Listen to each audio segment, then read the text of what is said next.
네, 안녕하십니까. 강경석 세무사입니다. 자, 이번 시간부터 회계관리 1급 단기 속성 특강 강의를 시작하도록 하겠습니다. 자, 먼저 우리 교재입니다. 우리 교재. 제가 쓴 그 경영과 회계에서 나온 파이널 회계관리 1급 단기 속성 특강. 자, 그 교재로 진행을 하겠습니다. 자, 먼저 이 교재에 대해서 먼저 간략하게만 좀 소개시켜 드리면은 자, 제가 이 교재를 쓴 이유가 있어요. 그 이유가 뭐냐면 우리 표준 교재 두 권이 있죠. 두 권. 두껍습니다. 읽을 거리가 많아요. 수업용과 관계없는 것들이 많이 들어가 있습니다. 자, 따라서 기본서에 대한 어떤 그 부담감이죠. 이 부담감을 우리 수험생들이 많이 가지고 있더라 이런 뜻이에요. 그거를 완벽하게 그 부담감을 해소시켜보자. 자, 이런 취지하에서 제가 이 교재에 서브노트, 그 다음 출제 유형 특강이라고 해서 기출문제죠. 출제 유형별로 계산형, 서술형 아주 완벽하게 폭파시켜놨고, 그 다음 모의고사 이렇게 해서 편제를 제가 해놨습니다. 어쨌든 우리 강의는 이제 이론 부분 서브노트, 이론을 완벽하게 아주 정리를 했습니다. 그걸 가지고 진행을 하겠습니다. 기본서 안 봐도 돼요. 전혀 안 봐도 돼요. 무시해버리시고 우리 교재의 단기 속성 특강에 이것만 딱 보시면 끝입니다. 끝이에요. 시간 낭비 절대 없이 우리 수험생들 보면은 자, 그런 취지예요. 삽질하지 말자. 맨 땅에 헤딩하지 말자. 자, 이런 의도로 책을 집필을 했기 때문에 기본서 다시 한번 말씀드리지만 기본서 전혀 없이 한 방에 합격할 수 있게 자, 그런 방법을 제가 제시를 했습니다. 100점 받을 수 있어요. 이것만 딱 들어도 100점 받을 수 있게 제가 해놨습니다. 그 다음에 이 이론을 이제 다 듣고 우리 연습 문제가 있고 기본서에 그 다음에 우리 그 기출 문제가 있어요. 다 풀려요. 100% 다 풀리게 제가 완벽하게 해놨기 때문에 표준 교재 필요 없이 이것만 딱 보셔도 게임 끝이다. 자, 먼저 말씀드립니다. 그다음 우리 교재는 제가 쓴 모든 뭐 세무사 회계사 책이나 뭐 재경관리사, 뭐 세무회계, 기업회계, 전산세무회계 모든 책이 다 똑같아요. 저는 항상 책을 쓰면은 이런 식으로 써요. 그래서 책을 갖다 딱 보면은 아 이거 강세무사가 썼다. 다 누구나 알고 있게 이렇게 돼 있는데 어쨌든 모든 논제가 한 페이지에 담기도록 되어 있습니다. 한 논제에 대해서 2페이지, 3페이지 넘어가지 않습니다. 절대. 한 페이지에 딱딱 정리되어 있어요. 한 페이지가 한 문제다 이렇게 보시면 돼요. 그런 식으로 돼 있습니다. 그래서 사진을 찍듯이 영상처럼 머리에 자리 잡을 수 있도록 기억력이 배가 되게 그렇게 해놨습니다. 제 모든 교재는 전부 이런 스타일이에요. 자, 이렇게 돼 있습니다. 자, 이러다 보니까 한 논제가 한 페이지에 딱딱 돼 있습니다. 한 논제는 하나의 문제다 이렇게 보시면 돼요. 자, 따라서 저는 강의를 들을 때 한 페이지씩 강의를 드릴 거예요. 그게 1강입니다. 1강이에요. 자, 그러다 보니까 강의 수는 좀 많아질 수 있어도 한 강의가 20분 이내다 이렇게 보시면 되기 때문에 전체적으로 보면은 그야말로 단기 속성이에요. 믿고 따라오시면 100점 맞을 수 있어요. 걱정하지 마십시오. 장황한 그 우리 기본서 표준교재 이거는 읽을 거리가 너무 많다고 말씀드렸죠. 분량만 많다 이런 뜻이에요.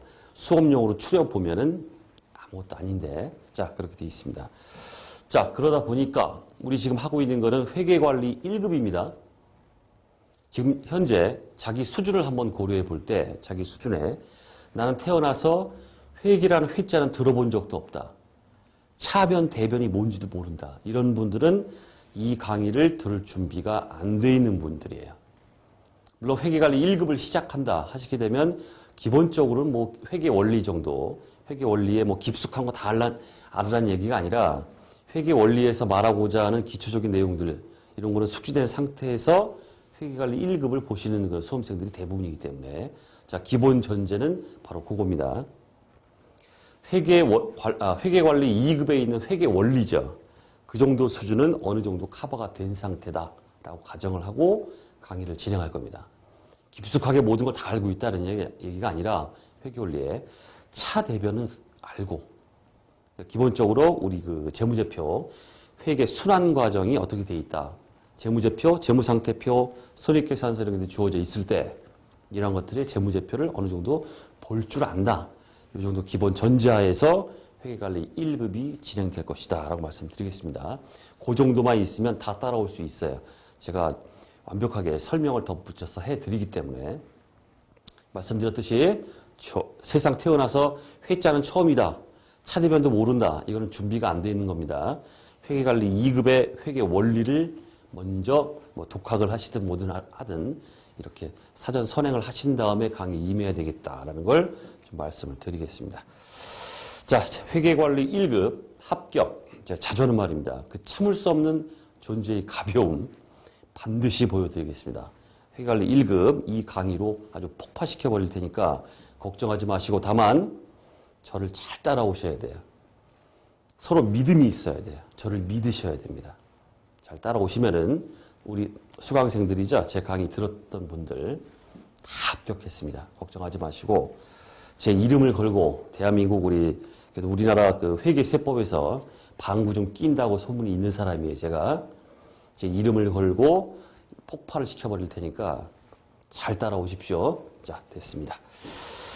자, 우리 제일 먼저 나오는 그 강의가 자, 이제 재무회계 이제 기초 베이스에서 먼저 나오고 있죠. 자, 재무회계 처음 시작하게 되면 항상 이런 말이 나와요. 회계가 뭐냐? 자, 회계의 정의부터 나오고 있습니다.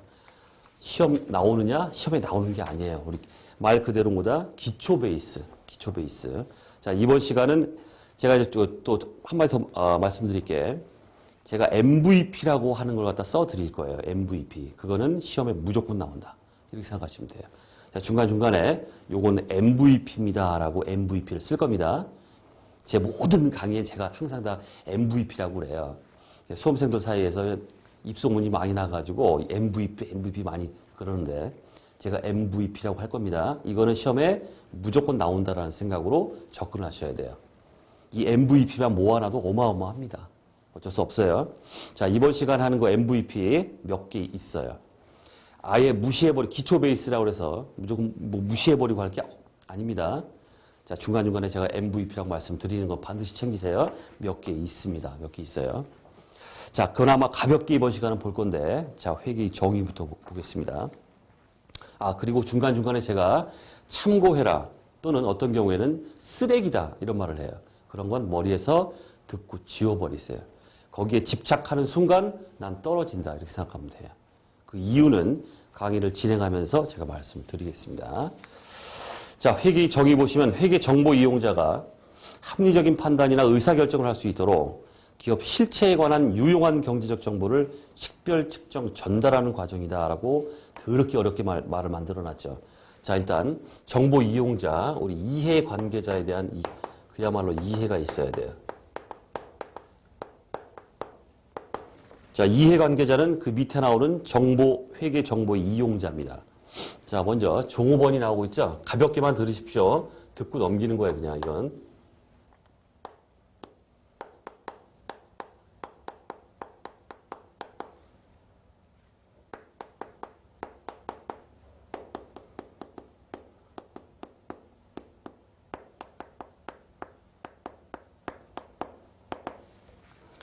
자, 회계란 무엇인가 할 때 제일 먼저 우리 회계정보 이용자, 이해관계자에 대한 얘기를 먼저 해야 됩니다. 자, 이해관계자를 이제 대표적으로 보시면은 종업원이나 주주, 채권자, 경영자 이렇게 말하는데, 자, 얘네들은 왜 이렇게 회계라는 거에 관심이 많을까 이런 뜻이에요. 자, 첫 번째, 자, 종업원은 자기의 급여 인상 또는 직장을 한번 옮겨볼까? 이놈의 회사 마음에 안 들어. 옮겨볼까? 급여 인상. 회사의 손익계산서를 보니까 이 정도의 이익이 남는 회사예요. 아시아 대동단결해서 급여 인상 10% 해주십시오. 했을 때 과연 이놈의 회사가 내 얘기를 들어줄까? 급여 인상. 직접적인 어떤 그런 거죠. 자기가 먹고 사는 것과 관련되기 때문에. 그렇기 때문에 회계라는 재무제표, 재무상태표, 손익계산서, 회사에 거기에 관심을 갖고 바라본다. 자, 그 다음에 이직, 다른 회사로 한번 이 회사, 내가 다니고 회사에 재무제표를 보니까 아주 꼬라지가 안 좋아요. 막 결손에다가 안 좋습니다. 다른 회사로 옮길까? 이런 의사결정에 직면을 하게 됩니다. 그렇기 때문에 회계라는 거에 재무제표에 관심을 갖고 바라볼 수밖에 없다. 자, 이런 뜻이고. 그 다음 주주 입장에서는 주식을 산 사람이기 때문에 그 주식에 당연히 주가 상승, 그 다음에 이제 주 수익원이 이제 배당금 받는 건데, 배당, 주가 상승, 이 회사의 어떤 그 상황을 볼 때, 재무 상태나 경영 성과를 볼 때, 내가 산 이 주식의 주가가 상승할 것이냐, 또는 내가 배당금을 많이 받을 수 있겠는가, 이런 의사결정에 직면하기 때문에 역시 회계라는 어떤 재무제표에 유심히 눈독을 들이고 본다, 이런 뜻이에요. 그 다음 채권자입니다. 채권자는 회사가 돈 꿔달라고 왔어요. 그러면 자금을 대여할 것인가 말 것인가.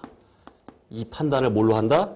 회사의 순이익이나 경영 성과를 보면서 꿔줘도 되겠다, 안 되겠다라는 의사결정에 직면하게 되고, 그 다음 이미 꿔줬어요. 꿔줬으면은 돌려받아야죠. 그 회사의 상환 능력에 대한 관심이 너무나 많기 때문에 재무제표를 통해서 어떤 의사결정을 하게 된다, 이런 뜻이에요. 그 다음 회사를 운영하고 있는 경영자입니다. CEO예요. 얘는 왜 그럴까?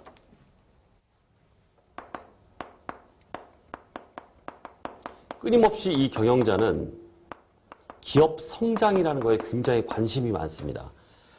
내가 운영하고 있는 이 회사를 발전시켜야 되는데 우리 회사가 성장하기 위해서 어떤 예측을 하게 되고 재무제표를 통해서, 그 다음에 이런 성장을 하기 위해서 나는 회사의 어떤 역할, 어떤 몫을 내가 해야 되는가, 이런 관심을 계속 가지고 있기 때문에 회사의 회계, 즉 재무제표에 관심을 가지게 된다, 이런 뜻이에요. 자, 그러다 보니까 자연스럽게 우리는 어떤 결론점에 도달할 수밖에 없다. 회계가 뭐냐 이렇게 얘기했을 때 먼저 정보 이용자, 즉 이해관계자죠. 각자의 의사결정에 직면하고 있는 이렇게 수많은 이해관계자, 정보 이용자, 이런 인간들이 이렇게 존재한단 말이에요. 자, 이 인간들은 계속 각자의 자기 의사결정에 직면하고 있죠. 얘네들이 하고 있는 이런 의사결정, 즉 합리적 의사결정을 할 수 있게 지금 회계 정보 또는 재무 정보라고 하는데, 그 정보들을 이제 식별하고 측정해서 이 정보 이용자들이 합리적인 의사결정을 할 수 있도록 회계 정보 같은 것들을 식별 측정해서 그들에게 이러한 결과치를 전달해 주는 과정, 이게 바로 회계다라는 결론에 도달한다, 이런 뜻이에요. 자, 됐죠? 가볍게만 본다고 그랬습니다. 기초 베이스이기 때문에 제가 시험에 나오는 게 아니라 무조건 나오는 거, MVP라는 하는 거, 그거 이외에는 제가 참고하라, 뭐 쓰레기다 이런 말을 많이 할 거예요. 그냥 듣기만 해라 이렇게 얘기할 수도 있고, 이건 그냥 듣는 겁니다. 자, 이렇게 깔아놓고, 자, 회계 정보 이용자 밑에 보시면은 뭐 종업원, 투자자, 경영자, 정보 유관기관, 고객, 일반 대중 등 다양하다, 이런 뜻이에요. 다양합니다. 대표적으로 얘네들을 이제 말씀드렸다, 이런 얘기고. 자, 그 다음 회계 분류 보겠습니다. 회계 분류. 자, 회계는 이제 세 개로 나눠집니다. 재무회계, 관리회계, 세무회계, 이렇게 나눠져요. 자, 재무회계 보는 것처럼 투자자나 채권자 등 기업의 외부 이해관계자에게 회계 정보를 제공하기 위한 회계다. 그러다 보니까 기업 회계 기준에 적용을 받는다, 이렇게 돼 있어요. 외부 이해관계자한테 이제 우리 회사의 재무제표죠. 재무상태표, 손익계산서, 현금 흐름표, 막 이런 것들을 외부에 공시를 하게 됩니다. 우리 회사가 이런 회사요라고, 이런 것들이 이제 재무회계 분야다, 이렇게 보시면 되는데, 이러다 보니까 당연히 기업회계라는 어떤 회계 기준이 있습니다. 법적인 어떤 강제력이 있습니다. 이런 거에 의해서 이제 적용을 받는 게 재무회계다. 자, 그 다음 관리회계. 통상적으로 이제 원가 관리회계 다 혼용해서 쓰고 있어요. 같은 말입니다. 자, 이거는 경영자 등 기업의 내부 이해관계자에게 의사결정에 필요한 정보를 제공하기 위한 회계다. 의사결정 정보를 제공하기 위한 그런 회계다, 이런 뜻인데, 이거는 재무제표나 이런 걸로 되는 게 아니라 각종 보고서다 이렇게 보시면 돼요. 자, 우리 회장님이 계시는데 회장님이 어떤 그 새로운 사업에 진출하기 위해서 쫄따구한테 시켰어요. 야, 내가 이런 사업에 신투자를 해가지고 들어가고 싶은데 시장에 진입하고 싶은데 이게 가능한 건지 한번 보고서를 한번 올려봐라 이렇게 합니다. 그럼 쫄따구들이 막 시장 조사 나가서 막 합니다. 보고서 쫙 그냥 한글이나 엑셀로 작성했어요. 그리고 보고서를 회장님께 올려요. 회장님, 돈이 되는 사업입니다. 가시죠. 렛츠고 합시다. 그러냐? 그래, 가자. 자, 이렇게 의사결정을 할 수 있게 어떤 정보를 제공하는 회계, 이걸 관리회계라고 하고, 이 원가관리회계 혼용해서 쓴다고 그랬죠? 이 관리회계는 이런 의사결정뿐만 아니라 이제 우리가 관리회계를 시작하면은 원가회계가 먼저 나와요. 원가회계. 자, 그건 이제 원가관리회계 영역이기 때문에 생략을 하도록 하고, 그러다 보니까 보고서죠. 어떤 회계 기준에 적용을 받는 게 아니에요.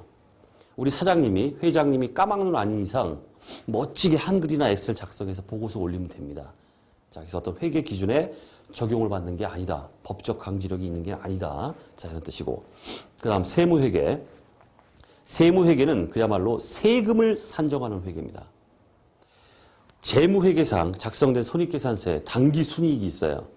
이 당기순이익이 세법이 바라보는 과세소득과 똑같으면은 아무런 문제가 안 생기는데 그냥 순이익 나온 거에다가 세율 때려버리면 세금이에요.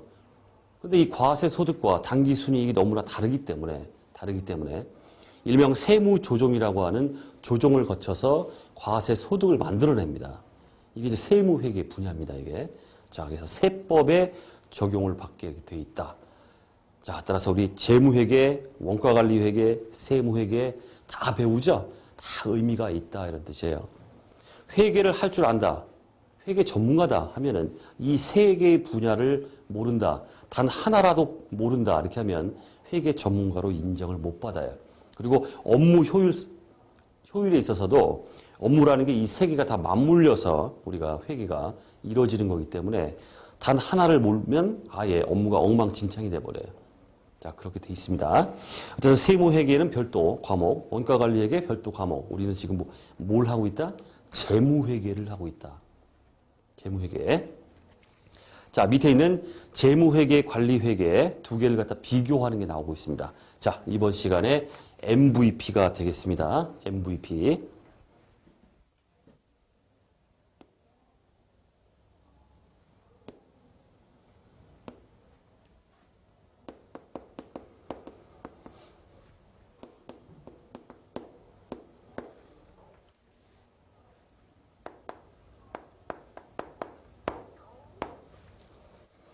자, 정리를 하자 이런 뜻이에요. 재무회계와 관리회계.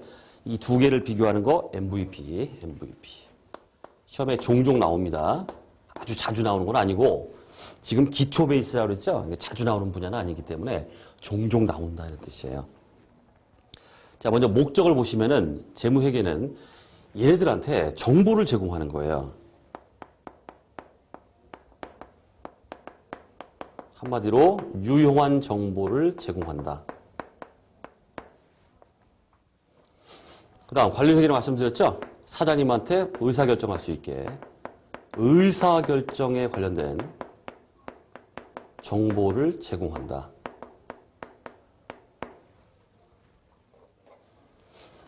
자, 따라서 중요한 얘기 나옵니다. 따라서 뭐다? 외부 보고예요. 이거는. 목적 자체가 외부에 보고하기 위한 거예요. 채권자, 투자자, 증권시장의 재무제표 이렇게 발표를 하자. 자, 공시를 하자. 그런 식으로 외부에 보고하기 위한 것이고. 그러다 보니까 대상 자체가 외부 이해 관계자다.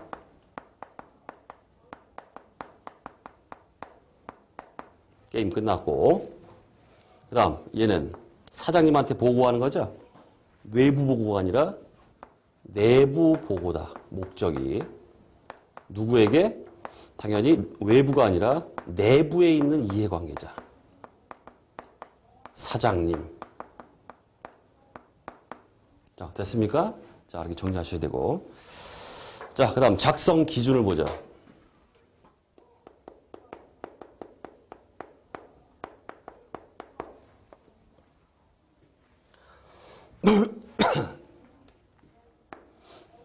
자, 말씀드렸듯이 재무회계는 기업회계 기준에 적용을 받는다 그랬죠. 자, 작성 기준은 바로 기업회계 기준이에요.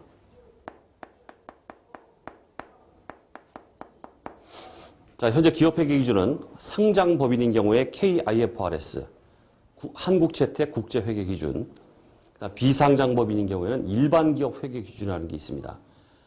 제가 어디 가서 이런 말 참 많이 하는데, 이 조선 땅의 조그만 그 땅덩어리에 이 조금 조선 땅이 회계 기준이 2개입니다. 이게 말이 됩니까? 이게 말이 돼요? 제가 항상 참 욕 많이 하는데 이래서는 안 돼요. 통일시켜야 되는데 이거 외에도 뭐 중소기업 회계 처리 기준 아주 별지랄 막 다 하는데 한국 회계 기준에서 참 제가 안타깝습니다. 이래서는 안 됩니다. 지금 이게. 특별히 다른 것도 없어요. 차이점 몇 개 나는 것 외에는 거의 유사하다는 보시면 되는데, 회계 기준은 반드시 통일시켜야 돼요. 이 조그만 땅덩어리, 이게 뭡니까? 자, 어쨌든 현행은 상장 한국채택 국제회계 기준, 비상장은 일반기업 회계 기준. 자, 이렇게 적용되고 있다. 이렇게 보시면 되겠고. 자, 그러다 보니까 말씀드렸듯이, 재무회계는 법적 강제력이 있다. 이렇게 말해요. 자, 됐고. 자, 그 다음 관리회계. 당연히 어떤 회계 기준에 영향을 받는 게 아니죠. 일정 기준이 없다. 일정 기준이 없다. 왜? 보고서니까. 그냥 보고서예요. 사장님께 올린 보고서예요. 자, 따라서 법적 강제력이 없다. 자, 됐습니다. 자, 그 다음, 제공되는 어떤 우리 정보의 성격에 대해서도 좀 말씀드리면은, 자, 요거는 이제 과거 지향적이다, 이런 말을 해요. 정보가. 자, 요거는 미래 지향적이다.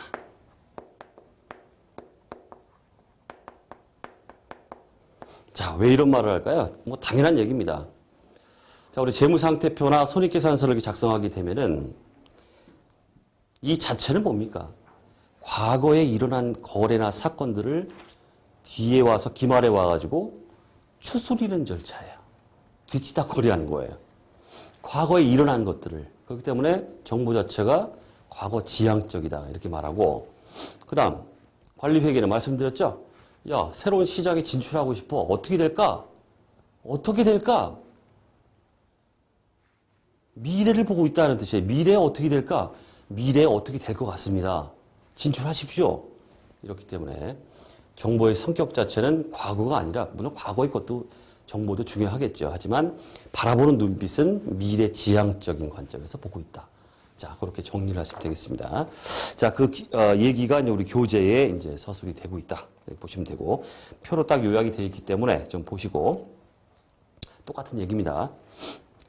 자, 그 다음에 이제 재무보고에 대해서 보겠습니다. 재무보고. 재무보고는 재무제표보다 큰 개념이에요. 그렇겠죠?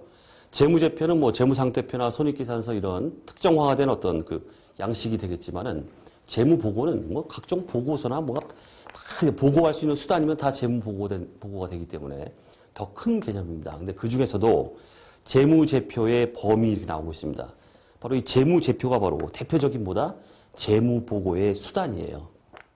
이러한 재무제표를 통해서 재무보고가 일반적으로 그 수단으로서 이용되더라. 이런 얘기죠. 자, 재무제표의 범위. 자, 재무제표는 앞으로 FS라고 쓰겠습니다. FS.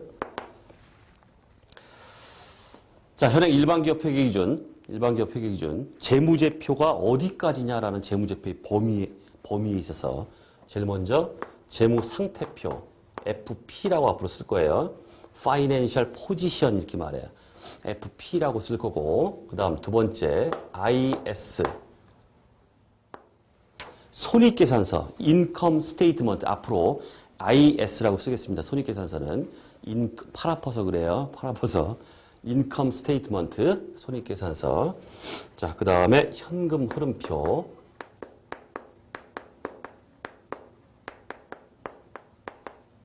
현금 흐름표는 우리 시험 범위는 아닙니다. 하더라도 그렇다 할지라도 재무제표의 범위에 들어간다는 거 그건 아셔야 되고 물론 자본 변동표도 마찬가지예요.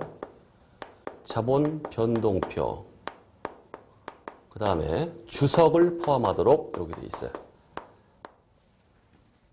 자, 주석과 주기에 대해서는 그 차이점을 우리 회계 원리에서 다 배우셨을 겁니다. 주석은 재무제표에다가 일정 표시를 하고 나서 별지에다가 표시해 주는 게 주석이에요. 주기는 재무제표 본문에다가 그 즉시 거기다 이렇게 조그맣게 쓰는 거죠. 이걸 주기라고 합니다. 자, 어쨌든 이렇게 해서 주석까지를 포함시키고 있는데 재무제표가 아닌 것은 이렇게 해서 시험에 아주 잘 나와요. 얘보다 더 중요해요, 이게. MVP입니다. 자, 그러다 보니까 다음 중 재무제표에 포함되지 않는 것은 이렇게 물을 때 자, 아닌 거 한번 해보자. 아닌 거.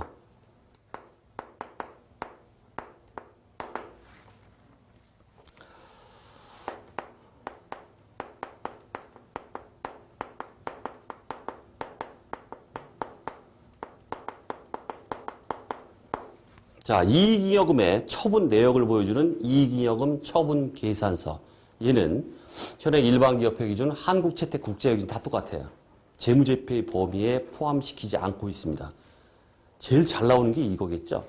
다음 주 재무제표가 아닌 것은 해서 1번 FP, IS, 현금흐름표, 이익잉여금 처분 계산서 이렇게 나와요. 이런 거 틀리면 맨 땅에 헤딩해야 됩니다. 무조건 맞춰야 돼. 주는 문제예요. 또 아닌 거 나올 때 두 번째로 합계 잔액 시산표.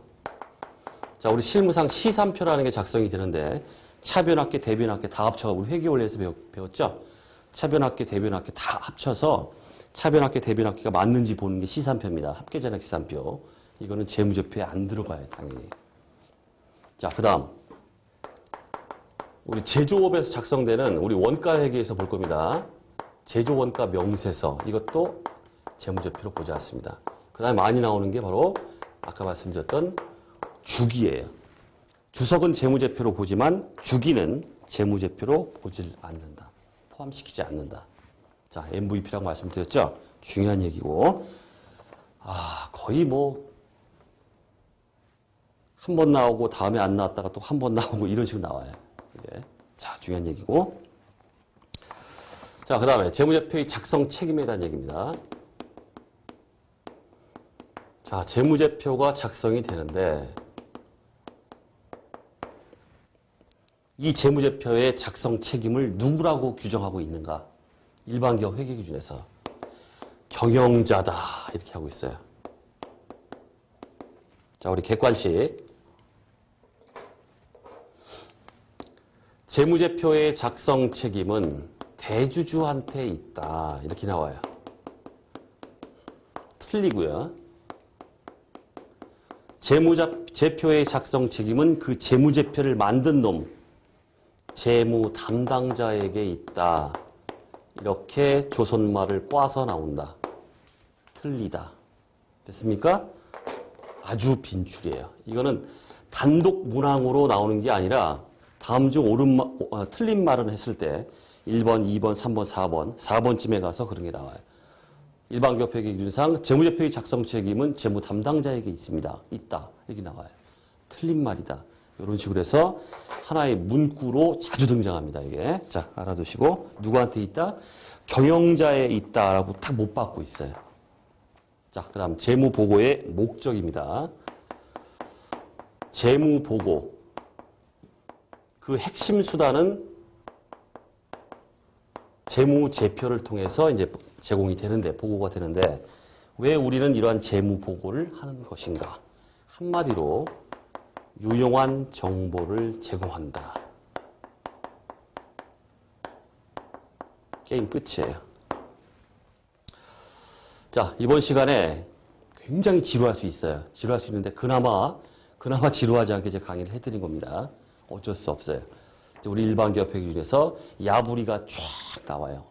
소설처럼 나와야 거기서 핵심을 뽑은 것이다 하는 뜻이에요. 재무보고의 목적은 한마디로 유용한 정보를 제공한 것이다. 누구한테? 이놈들한테, 이 인간들한테. 자, 구체적으로 얘기하면 첫 번째, 투자 및 신용 의사결정에 유용한 정보의 제공이다. 그다음 미래 현금 흐름, 요거 예측에 유용한 정보의 제공이다. 그다음 재무 상태, 경영 성과, 현금 흐름, 자본 변동에 관한 정보의 제공이다. 재무 상태는 재무 상태표, 경영 성과는 손익계산서, 현금 흐름은 현금 흐름표, 그다음 자본 변동은 자본 변동표, 이런 식으로 그 수단에 의해서 제공되는 것이다. 그다음 경영자의 수탁 책임 평가에 유용한 정보의 제공이다. 경영자한테 뭔가를 맡겨놨는데 이놈의 새끼가 잘 했는지 안 했는지 그걸 평가하는데 유용한 정보를 제공하는 것이다. 자, 이렇게 해서 4가지를 들고 있습니다. 자, 우리 말장난에서 주의하실 거 하나만 좀 참고로 노파심에 좀 말씀드리면은 거기 두 번째 미래 현금 흐름의 예측에 유용한 정보의 제공이다 이렇게 나오고 있죠. 이걸 말장난을 해가지고 어떻게 나오냐면 과거 현금 흐름의 예측 이렇게 나와요. 과거 현금 흐름의 예측이라고 규정하고 있지 않아요. 우리 일반 기업 회계 기준에서. 자, 미래 현금 흐름 예측. 자, 그것도 좀 주의해 주시고. 자, 그래서 4가지다 보니까 혹시나 또 사지선다로 문구로 등장할 또 노파심이 좀 생기기 때문에 자, 그 눈팅을 좀 자주 해 주십시오. 그 4가지. 자, 그 다음에 이번 시간에 이제 국제회계기준에 대해서 이제 우리 수업용으로 간략하게 이제 전반적인 좀 얘기를 좀 해보자 이런 뜻이에요. 자, 국제회계기준 특징 이렇게 나오고 있죠. 자, 어쨌든 이 특징, 자, 원칙 중심, 연결 재무제표 중심, 공시 강화, 공정가치 확대, 협업 재정. 자, 이 제목을 암기하시는 게 MVP예요. 그냥 이 제목이 나와요. 다음 중 국제회계기준의 특징이 아닌 것은. 이 문구가 나와요. 원칙 중심이다. 연결재무제표 중심이다. 이게 나옵니다. 하나하나 세부적으로 말씀드리겠습니다. 드리는데 일단은 이 제목을 묻는 게 MVP예요. 자, 이번 시간에 MVP 4개 나왔습니다. 재무회계와 관리회계의 비교. 두 번째, 재무제표의 범위. 인 거 아닌 거. 그 다음에 재무제표의 작성 책임은 누구한테 있느냐. 그 다음에 국제회계기준의 특징 나오고 있죠? 제목 정도, 타이틀 정도만 딱 보시면 돼요. 뭐 상세하게 설명은 드리겠지만 자, 그렇게 해서 4가지가 이제 MVP가 나왔습니다. 자, 전반적인 얘기를 좀 해보죠. 기초적인 얘기. 자, 국제회계기준. 자, 예를 들어서 우리나라에 이제 삼성전자가 있다고 해보면은 삼성전자는 우리나라 증권 시장에만 그 상장이 된 게 아닙니다. 미국의 나스닥이나 막 이런 데도 상장이 돼 있어요. 그럼 우리나라에서 작성된 재무제표, 물론 우리나라 기업회계 기준에 의해 작성된 재무제표예요. 이 재무제표를 나스닥에 공시하기 위해서는 국제회계 기준에 의해서 다시 그걸 변환시켜야 돼요. 변환시켜서 다시 변환시키는 작업을, 고통스러운 그 작업을 해가지고 나스닥에 또 보여준다 이런 뜻이에요. 그래서 이런 그 대기업이죠. 상장 기업들은 이중고를 겪는다 이런 뜻이에요. 그래서 이런 것들을 좀 해소시켜주자 이런 입장에서 우리도 이제 국제화 물결, 글로벌화에 어떤 편승해서 현재 150개국이 국제회계기준 쪽으로 가고 있습니다. 물론 지금 미국은 독자적으로 가고 있는데 언젠간 또 미국도 이제 들어올 거예요. 대세에 이제 밀리게 돼 있기 때문에. 자, 우리도 가자 해서 도입을 하게 된 게 이제 국제회계기준이다. 하지만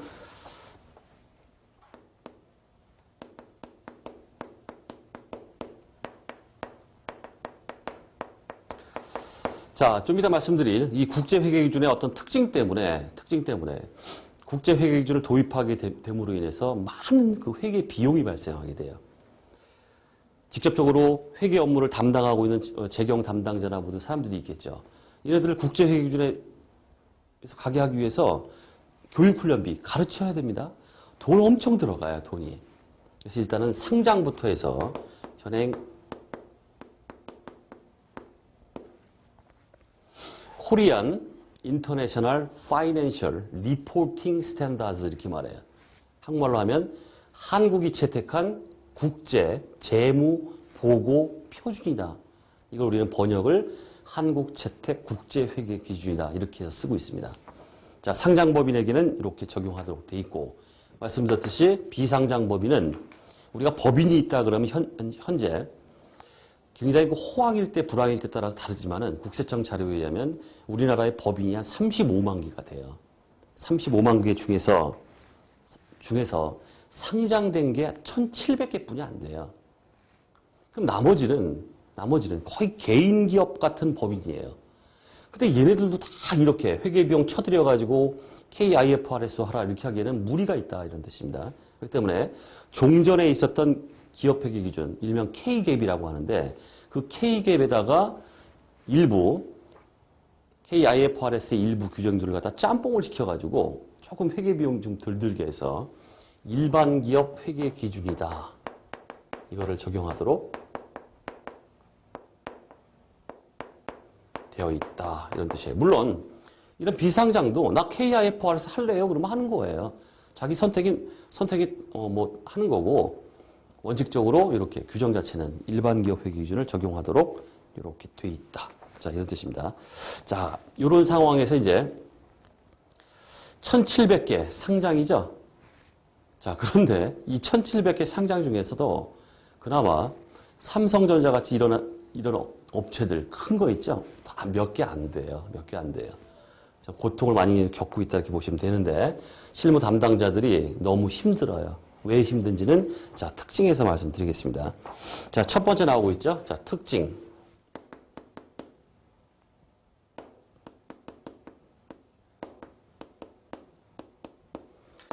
자, 먼저 나오고 있는 게 원칙 중심이다 이렇게 나오고 있어요. 자, 옛날에 우리 기업회계 기준이 있을 때는 딱 규정이 되어 있기 때문에 이걸 규칙 중심이라고 합니다. 규칙 중심. 자, 혹시나 몰라서 우리 객관식에서 규칙 중심이다 이렇게 하면 틀려요.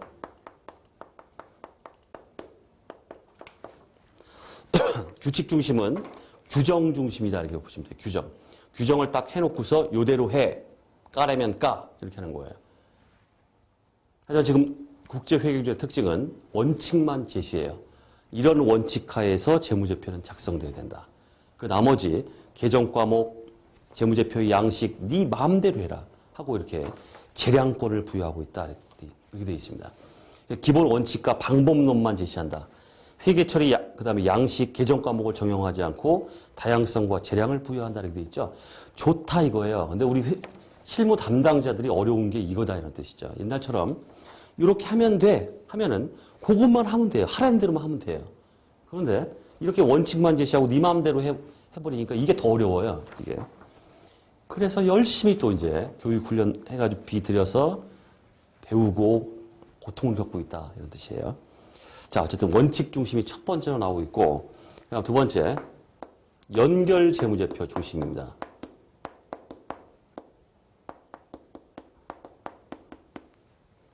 우리 객관식에 개별 재무제표 중심 틀립니다.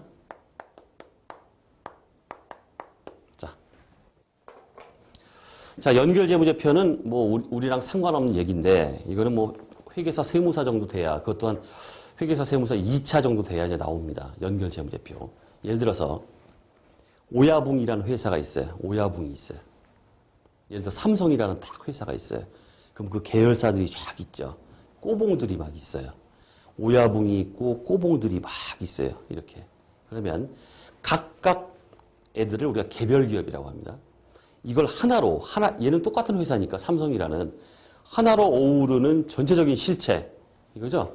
이걸 싸잡아서 작성하는 게 연결 재무제표예요. 자, 근데 깊숙이 이제 KIFRS를 이제 들어가다 보면은 모든 눈빛이 개별 기업이 어떻게 해야 된다 이런 규정이 아니에요. 규정들을 보면은 경제적 실체입니다. 전체를 아우르는 경제적 실체 그 하나, 그 전체의 모든 눈빛이 다가 있어요. 구체적으로 말씀 안 드립니다. 좀 어려운 얘기이기 때문에 자, 어쨌든 연결 재무제표 중심이다. 자, 눈팅을 좀 해 두시고 그다음 세 번째 공시 강화. 아주 두드러진 특징이에요. 아주 사람 미치게 합니다. 실무 담당자들. 옛날에 뭐 있긴 있었어도 이렇게까지 하진 않았었는데 너무나 많은 주석사항을 요구해요. 이렇게 하라 이렇게 해놓고서 이런 것들은 주석에 기재해야 된다. 그래서 주석사항이 쫙 나옵니다. 이 주석사항. 그러니까 실무 담당자들이 재무제표 다 만들어 놓고 그 규정에 의해서 야, 주석에 이런 것들이 들어가야 된다라고 규정이 쫙 있죠. 그거 맞춰가지고 다 주석을 일일이 다 공시를 해야 됩니다. 주석사항들을. 그래서 우리가 이제 공시를 얘기할 때 회계학 이론적으로 얘기하면은 적정 공시를 해야 되느냐, 공정 공시를 해야 되느냐, 완전 공시를 해야 되느냐 이런 어려운 말들이 나와요. 결국은 완전 공시 쪽으로 이제 가고 있다 이런 얘기입니다. 보여줄 건 주석으로 다 보여달라 이런 얘기예요.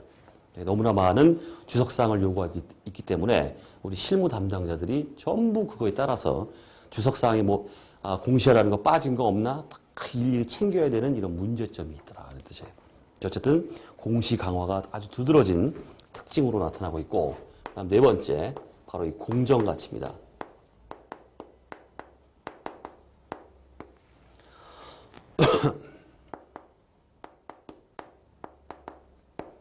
공정 가치 확대. 자, 우리 그 회계 옛날 회계에서는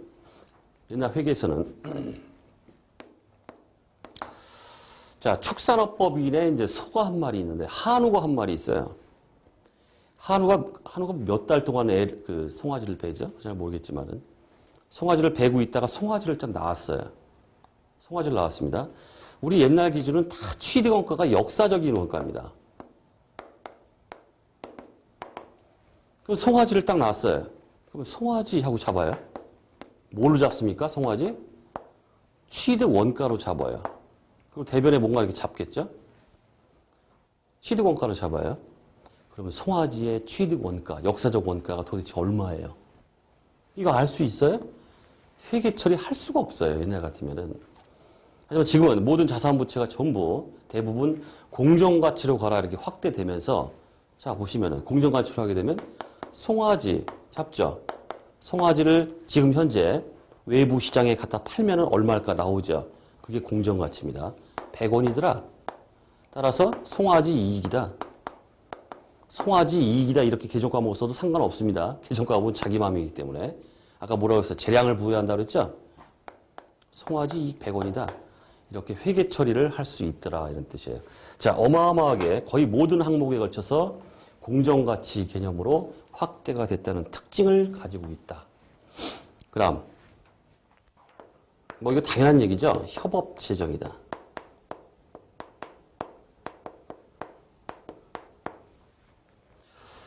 자, 옛날처럼 개별 국가별로 그 회계 기준을 쓰고 있을 때에는 자기네 나라 회계 기준이니까 그 바꾸는 데 있어서 자기네 나라 마음이에요. 그냥 지네가 해가지고 바꾸면 돼요. 하지만 지금은 150개 국가가 함께 뭉쳐서 회계 기준을 만든 국제 회계 기준이기 때문에 어떻겠습니까? 그걸 바꾸려면은 서로 모든 나라가 모여서 머리를 맞대고 협업, 같이 동의하냐? 동의한다. 동의 안 한다.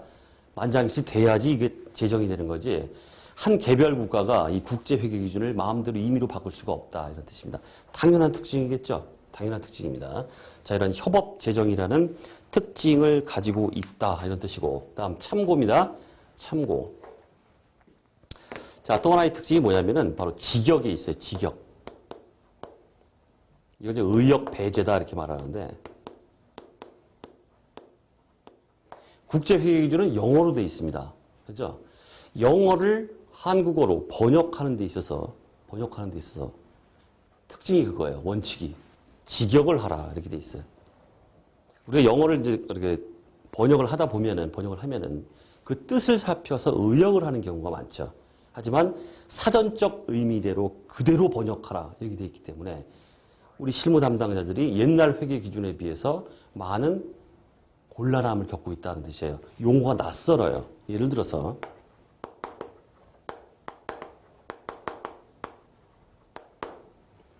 significant 딱 그러면은 사전적 의미를 보면은 의미가 있다 이런 뜻이에요. 의미가 있다. 그러다 보니까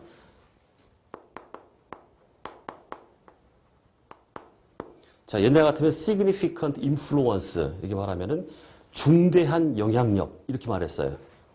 중대한 영향력 의역을 해서. 근데 사전적 의미가 이게 의미가 있다 이런 뜻이다 보니까 유의적 영향력, 유의적이란 말이 돼버렸어요. 그러다 보니까 직역을 하다 보니까 우리 실무 담당자들이 용어가 낯설다 이런 뜻이에요. 그래서 어려움을 겪고 있다. 자, 이러한 맹점도 가지고 있다. 자, 이런 뜻입니다. 저 같은 경우 참고로 말씀드린 거고, 자, 여기 말씀드렸던 IFRS 국제회계 기준의 특징, 이것도 MVP 시험에 자주 등장한다. 자, 그렇게 보시면 되겠습니다. 자, 이번 시간 재무회계 기초 베이스 간략히 보라고 그랬죠? 간략한 게 아니죠. 어쨌든 MVP는 꼭 챙기셔야 됩니다. 자, 요 정도 기초에 깔고 그 다음에 규정으로 들어가야 된다. 물론 다음 시간에 뭐 회계적 뭐 질적 특성이니 해가지고 뭐 야부리가 또 쫙 나와요. 근데 어쩔 수 없어요. 제가 딱딱 짚어드립니다. 어떤 게 중요한지 잘 따라오셔야 되고 이제 재미있는 부분이 이제 나올 거예요. 꾹 참고 처음은 가셔야 됩니다. 어쩔 수 없어요. 자, 이렇게 해서 이번 시간 강의를 마치도록 하겠습니다.